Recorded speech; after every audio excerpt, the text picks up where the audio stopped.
Development की ये लोग बात नहीं कर सकते। हिंदू मुसलमान के सिवाय ये लोग कोई बात नहीं कर सकते। ज़मीनी इन लोगों की जो हालत है वो नेगेटिव में जा चुकी है। और जम्मू कश्मीर में बीजेपी का दम नहीं है कि वो ज़ीरो के ऊपर सीटें लाकर खड़ी कर दे। अब ये जो एमपी है जितेंद्र सिंह जी, उनको कितना पैसा जाता है इन सारों से, ये लोग आके करे ना।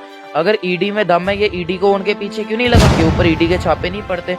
केवल विपक्ष पे ही, लाल सिंह जी पे ही, केवल और केवल जम्मू कश्मीर में इन्होंने गुंडागर्दी फैला कर रखी हुई है। यहाँ पर रेता माफिया रियासी में तो खुला चलता है। बीजेपी डेमोक्रेसी के बिल्कुल विरुद्ध है, इसीलिए विरुद्ध है कि डेमोक्रेसी से ये लोग चलेंगे तो ये सरकार बनाना तो छोड़ो, ये तो फिर विधायक भी नहीं बना पाएंगे।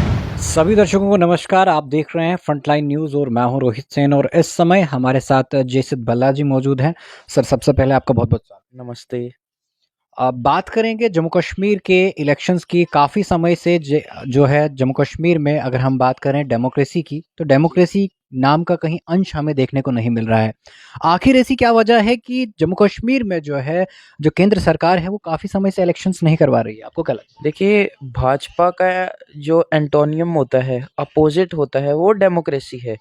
बीजेपी डेमोक्रेसी के बिल्कुल विरुद्ध है, इसीलिए विरुद्ध है कि डेमोक्रेसी से ये लोग चलेंगे तो ये सरकार बनाना तो छोड़ो, ये तो फिर विधायक भी नहीं बना पाएंगे। क्योंकि जो ये तरीके से चलते हैं, मिसयूज करते हैं एजेंसीज का, मिसयूज करते हैं, जो संविधान में चीजें लिखी होती हैं उसको फॉलो ये लोग करते नहीं है। और जम्मू कश्मीर में चुनाव इसीलिए नहीं हो रहे, इनको जमीनी हकीकत अपनी पता है कि क्या जमीनी इनकी हालत है। इनके नेताओं में दम नहीं है कि ये रोड से जाके अपने लिए कैंपेन कर सकें। सिर्फ पोस्ट डाल सकते हैं, पार्टी ऑफिस में बैठ के इंटरव्यू दे सकते हैं, बाहर लोगों के सामने जाके इनको दम नहीं है मिलने का। क्योंकि पता है अगर हम लोगों के सामने जाएंगे तो लोग सवाल हमसे पूछेंगे। लोग हमें बोलेंगे, आप बताओ जब कोरोना महामारी थी हम लोगों को बाहर क्यों जाना पड़ा, स्टेट्स में क्यों जाना पड़ा। आप कहते थे अस्पताल ऐसे इतने अच्छे हैं, सीयूईटी के सेंटर बाहर क्यों बनाए गए। जम्मू कश्मीर में पुल इतने ज्यादा गिर रहे हैं, सरोर का जो टोल प्लाजा है उसको आप क्यों नहीं उखाड़ पा रहे हो। गडकरी साहब कहते हैं 60 किलोमीटर के रेडियस में एक से ज्यादा टोल नहीं हो सकता, और वो 43.1 किलोमीटर में सरोर और बन का टोल आता है। आप तो तारीफ ही गडकरी साहब की सबसे ज्यादा करते हो, मोदी जी के बाद आप कहते हो वो सबसे। आप मतलब जिसको सबसे बढ़िया मंत्री मानते हो, अगर उसी के अंदर क्लियर घोटाला हो रहा है तो बाकियों के ऊपर तो टिप्पणी देना ही फजूल है अपने वक्त का। और जम्मू कश्मीर में आपको पता होगा इस वक्त कोई कॉर्पोरेटर भी नहीं है, कोई मेयर भी नहीं है, क्योंकि ये डिसॉल्व हो चुका है कॉर्पोरेशन। अभी भी इनकी सिक्योरिटी उतनी है, मेयर की सिक्योरिटी उतनी है।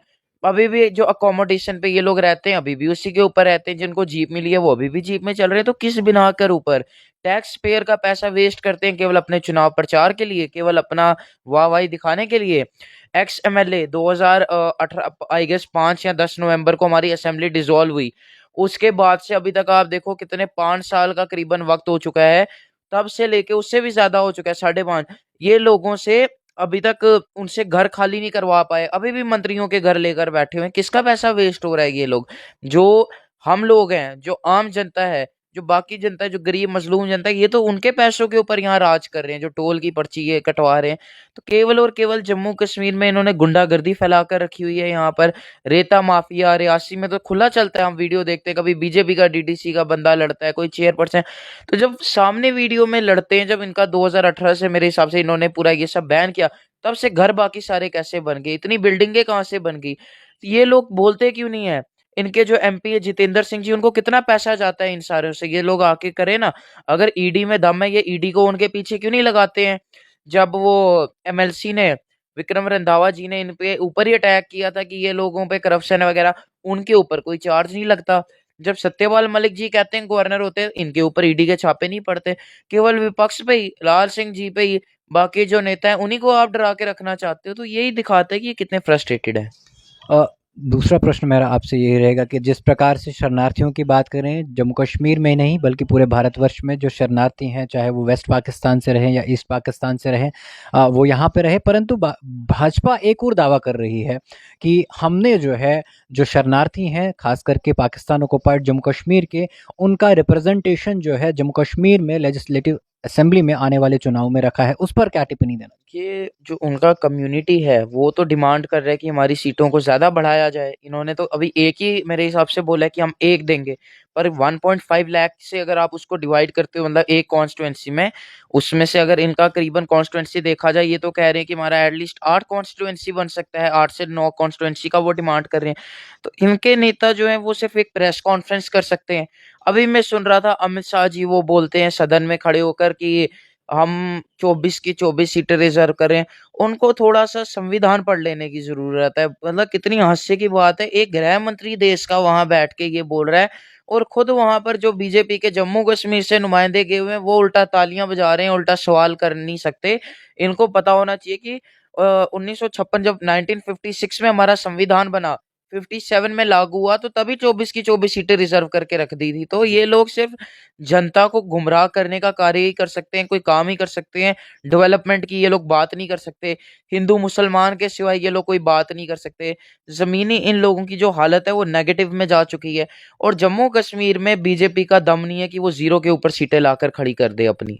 इन आपको क्या लगता है कि आने वाले समय में जब विधानसभा जम्मू कश्मीर विधानसभा के जो चुनाव होंगे, कौन सी सरकार यहाँ पे सक्षम रहेगी जम्मू कश्मीर के लोगों का कल्याण करने? देखिए, इसका तो हालाँकि ये अगर एक आम व्यक्ति जवाब दे तो बढ़िया लगता है, परंतु फिर आपने मुझसे पूछा मैं जवाब दूँ। हर आम बंदे के ऊपर एक ही नाम है इस वक़्त, कांग्रेस पार्टी। क्यों? देख लिया, एक बार बीजेपी को वोट दिया, 2 बार। जैसे भिखारी होता है, एक भिक्षु होता है, आप जाते हो। जब आप कार में होते हो, वो आके क्या बोलता है, हमें भिक्षा दे दो। ये नहीं बोलता मेरे नाम पे दो, क्या बोलता है, अल्लाह के नाम पे दे दो, भगवान रब के नाम दे दो, तुम्हारा घर फूलेगा, सब कुछ बढ़िया रहेगा। लोग दे देते हैं 2 रुपए। बीजेपी के लोग हमें मोदी के नाम पर वोट दे दो, हमें अमित शाह के नाम पर वोट दे दो, हमें पता नहीं हिंदू के नाम पे वोट दे दो, ऐसे करके लोगों ने कहा चलो यार एक बार 2 बार।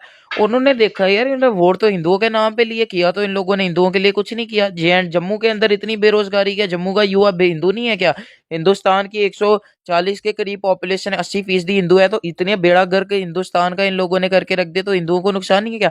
सिर्फ धर्म मजहब के ऊपर ये लोग लड़ाई कर सकते हैं। अब हिंदू लोगों ने भी इनको दिखाना स्टार्ट कर दिया कि बीजेपी कहाँ स्टैंड करती है। हिमाचल में इन लोगों को भगाया, कर्नाटका में इन लोगों को भगाया, पूरा साउथ ही इनको फ्री कर दिया। अभी भी जहां जहां चुनाव हो रहे हैं परंतु भाजपा तो जश्न मना रही है, क्योंकि 3 स्टेट्स की अगर देखिए बात वो करें तो आया, वहाँ पे मैं पूरी इस बहुमत चीज पे मिली है। मानता हूँ कि उनका वो आया, एजेंसीज का दुरुपयोग किया। राजस्थान में तो रिवाज है 5 साल में सरकार बदलने का, परंतु उसके बावजूद भी कांग्रेस पार्टी का वोट प्रतिशत जो है वो बढ़ा। और उसके बाद बात करते, हिमाचल में तो कांग्रेस की सरकार है, कर्नाटका में हिमाचल उधर कांग्रेस की सरकार है, तेलंगाना में कांग्रेस की सरकार है, तो ये भी तो हिंदू बोले इलाके हैं। मध्य प्रदेश इनके पास आया, वहां इन्होंने एजेंसीज का दुरुपयोग किया, किसी के लीडर पे हाउस अरेस्ट किया, किसी पे वो किया।